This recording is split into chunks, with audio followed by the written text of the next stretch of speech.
Kozhikode CH മേൽപ്പാലത്തിന് താഴെയുള്ള വ്യാപാരികളോട് അവഗണന തുടർന്ന് കോർപ്പറേഷനും അധികൃതരും. പുനരധിവാസം വൈകുന്നതിൽ പ്രതിഷേധിച്ച് കുടിൽകെട്ടി സമരത്തിനൊരുങ്ങുകയാണ് വ്യാപാരികൾ. ദുരിതം അനുഭവിക്കുന്നത് 63 വ്യാപാരികളാണ്. CH മേൽപ്പാലത്തിന്റെ അറ്റകുറ്റപ്പണികൾക്കായി സ്ഥാപനങ്ങൾ ഒഴിഞ്ഞുകൊടുത്ത 63 വ്യാപാരികളാണ് ദുരിതം അനുഭവിക്കുന്നത്. മേൽപ്പാലത്തിന് താഴെ കച്ചവടം ചെയ്യുന്നവരാണ് 6 മാസം കൊണ്ട് പുനരധിവാസം ഉണ്ടാകുമെന്ന അധികൃതരുടെ ഉറപ്പിൽ സ്ഥലം വിട്ടു നൽകിയത്. പൊതുമരാമത്ത് വകുപ്പ് മന്ത്രി മുഹമ്മദ് റിയാസ് വിളിച്ചു ചേർത്ത യോഗത്തിലെ തീരുമാനപ്രകാരം ജില്ലാ കളക്ടറാണ് വ്യാപാരികൾക്ക് ഉറപ്പ് നൽകിയിരുന്നത്. എന്നാൽ പണി പൂർത്തിയായി റോഡ് ഗതാഗതത്തിന് തുറന്നു കൊടുത്തിട്ട് 1 വർഷം പിന്നിട്ട് കഴിഞ്ഞു. പക്ഷേ പുനരധിവാസത്തിൽ തീരുമാനമായിട്ടില്ല.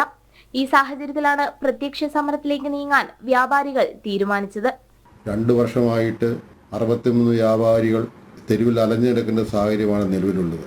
ഇതിനെ കോർപ്പറേഷൻ അധികാരികൾ യാതൊരു വിലയും കൽപ്പിക്കാത്ത വളരെ പ്രതിഷേധാർഹമാണ്.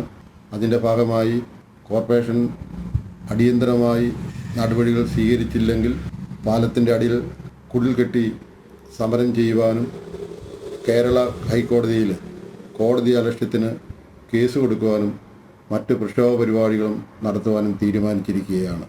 കുടിൽകെട്ടി സമരം നടത്താനാണ് വ്യാപാരികളുടെ തീരുമാനം. കോടതി അലക്ഷ്യം ചൂണ്ടിക്കാട്ടി നിയമ നടപടികളുമായി മുന്നോട്ടു പോകാനും തീരുമാനിച്ചിട്ടുണ്ട്. പൊതുമരാമത്ത് വിഭാഗം മേൽപ്പാലം പണി പൂർത്തീകരിച്ച് കോർപ്പറേഷന് കൈമാറിയെന്ന നിലപാടാണ് സ്വീകരിക്കുന്നത്. എന്നാൽ പുനരധിവാസം വൈകുന്നത് എന്തുകൊണ്ടെന്ന ചോദ്യത്തിന് കോർപ്പറേഷൻ അധികൃതർ വ്യക്തമായ ഉത്തരം നൽകുന്നില്ലെന്നും വ്യാപാരികൾ പറയുന്നു. ഉടൻ നടപടികൾ സ്വീകരിച്ചില്ലെങ്കിൽ സമരം ശക്തമാക്കാനാണ് തീരുമാനം. ജനം, കോഴിക്കോട്.